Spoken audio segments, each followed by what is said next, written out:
everyone, Lauren here. You know me by now, coming to you from the lake on this cloudy, overcast morning. So I'm a bit of a naturally anxious person, right? And I'm also a bit of a perfectionist, which I know is a fun mix that I'm sure many of you can identify with.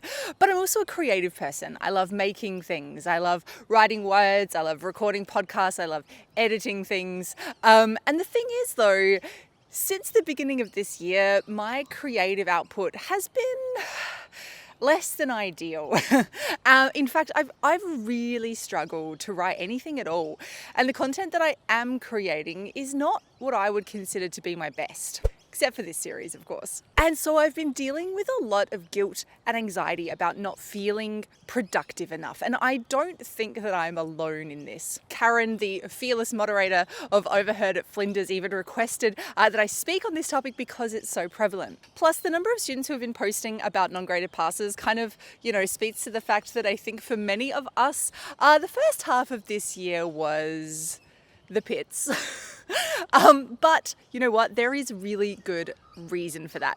It is difficult, like really difficult to be productive during a crisis.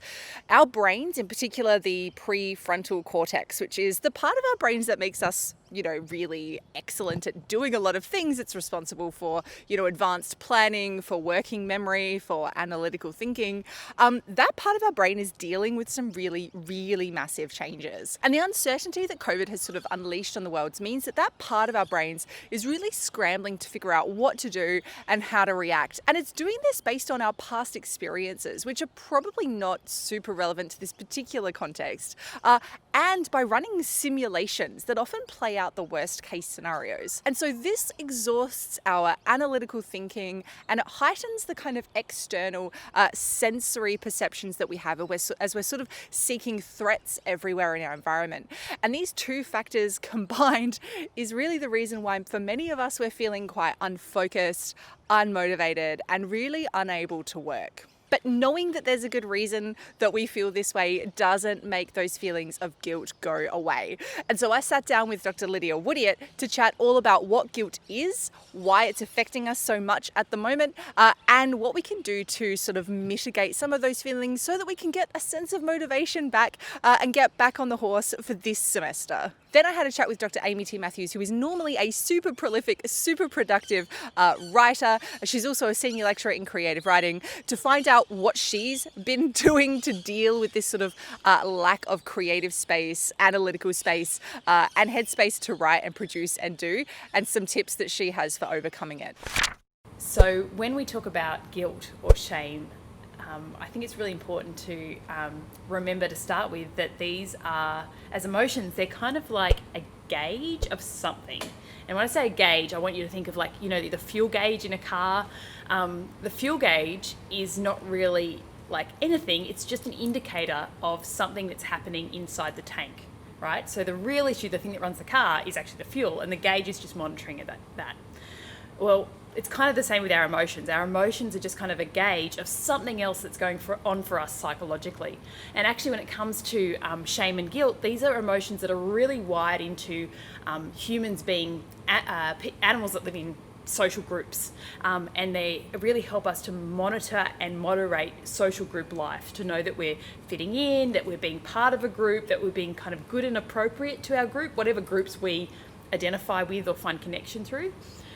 So when we feel shame and guilt, it's usually related to either feeling that somehow we're not living up to one of those kind of group membership expectations, the norms that are associated with those, or it can be related to when we're not living up to our responsibilities, especially those to care for other people. So if we're thinking about something like not writing or not meeting our performance expectations of ourselves, we have this norm or this standard that we're putting on ourselves, or sometimes other people are putting on us. And then when we're not meeting that standard, that's when we start to feel guilty. And so when we experience these emotions, it's really worthwhile to stop and go, wait, why am I experiencing this? What's really going on in my tank? We can even name the emotion we're feeling. At the moment, I'm feeling really guilty. Then we can actually use those emotions in a positive way rather than just kind of being wiped out by them. What do we do to cope with it? Well, the first thing is to think, okay, firstly, is this something that I'm doing or is it something that someone else is kind of making me feel? So because it's related to groups, actually how other people and their expectations of us, they can put stuff onto us that makes us feel guilty and ashamed. But actually, if we stop and think about it, it might not be really our own issue. So the good question to ask yourself is, when you're feeling guilty, what value do you think you might be violating? If a value is like a way of being that is important to you, or a goal or a standard that you really care about, so being responsible, being hardworking, being fun-loving, having compassion, these are all examples of values. So when you feel guilty or ashamed, you can start by thinking to yourself, okay, what of my own values am I violating in this situation? What am I actually doing here that's inconsistent with my values? Write it down.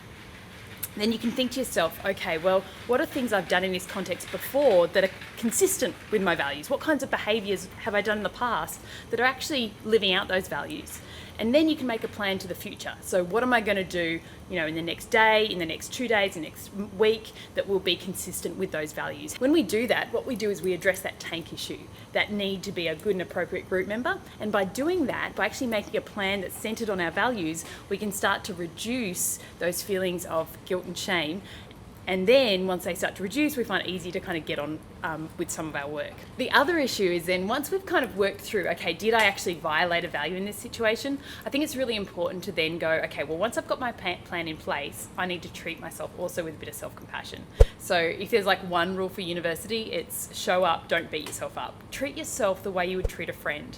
I think a good analogy is when we talk about if you're on a sporting team and you had a coach who constantly berated you and told you you're doing a bad job and ran you down for your poor performance, how long would you want to keep participating in that sport? And not very long, right? So when we beat ourselves up, we kind of like being that bad coach, and then we wonder why we keep avoiding the situation and we don't want to go to uni and we don't want to get started in our job. Well, treating yourself like that creates these avoidance patterns. So instead, you kind of need to call yourself on it and go, wait, am I being a good coach to myself? If not, how can I be kind to myself? What would a kind friend say? Well, they'd say, look, you had a go, try again tomorrow, put it in context, think about the big picture. I think that's really important, especially for people who have a slightly different guilt issue, which is that they feel guilt because they feel like they're not doing enough. But actually the reason they're not doing enough is because they've got physical limitations. If you're dealing with those situations, you can feel guilty because you constantly can feel like you're not doing enough. But part of our professional development, I think, is learning that we all have different boundaries and capacities, and we need to learn different rhythms of work and rest. And you don't actually have to be working all the time. You have to rest first in order to work, and you can only ever work out of rest.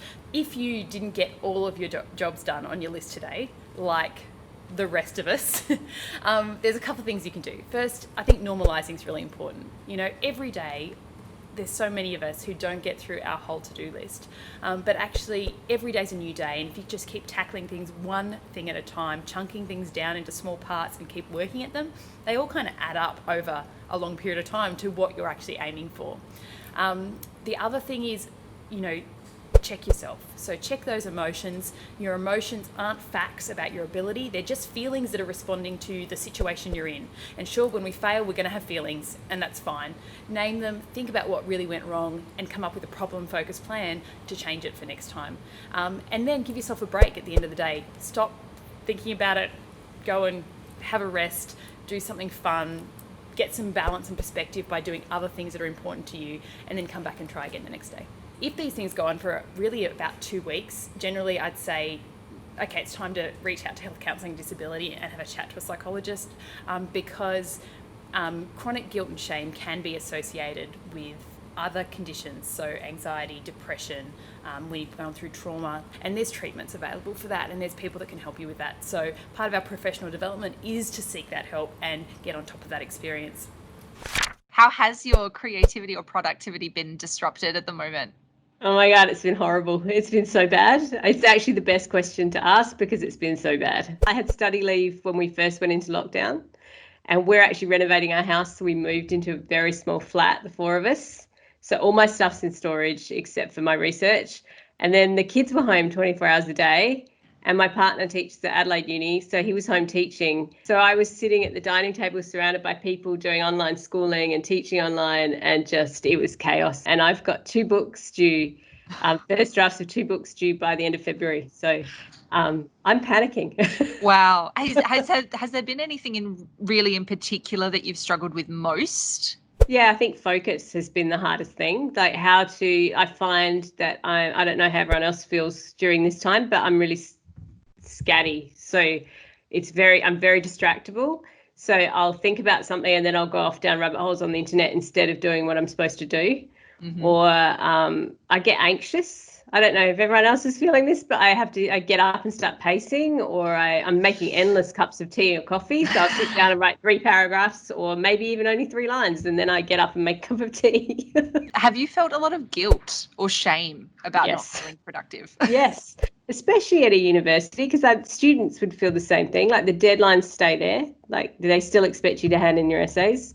And for us as well, the university still expects us to research and teach and to be productive. So I feel really guilty that I can't seem to focus. I just feel like I'm failing all the time. It sounds counterintuitive, but accepting that it's going to feel unpleasant, that I'm not going to get to necessarily that point where I feel calm and everything falls into place. I'm actually just going to have to write while feeling anxious and unsettled and uncertain, and it just doesn't necessarily feel fun. It doesn't feel the way it normally does. Dividing it up into bite-sized chunks, like not thinking about doing the entire thing at once, but I'm just going to write a paragraph and then I can have a cup of tea and then I'll just write another paragraph. And the other one is messaging people. Like I have it seems like my phone and my laptop have become my social site as well. So that's a horrible distraction, but it is also a weird, like, emotional event, so that when the anxiety's building up, I can just message a friend and go, oh my God, this feels so horrible. And then they message back, me too. And then it's like let off some steam and I can go back to work. Yeah. Yeah. And they're feelings. They are feelings that we can manage. Though we can get through it, I think, together. Well said. So that's it for this episode of the blog. I have linked to some resources that I hope you will find useful if you are dealing with these particular feelings, want to know what is actually happening to our COVID brains, as they've sort of been termed. And as Lydia said, if you are struggling with this, really at a much deeper level, please go and see health and counselling. That's what they're here for. Next week, we're going to be talking about motivation. So now that we know how to deal with these feelings of guilt, what can we do to get ourselves kicked back into gear so that we can hopefully have a better semester this time? I'll see you then.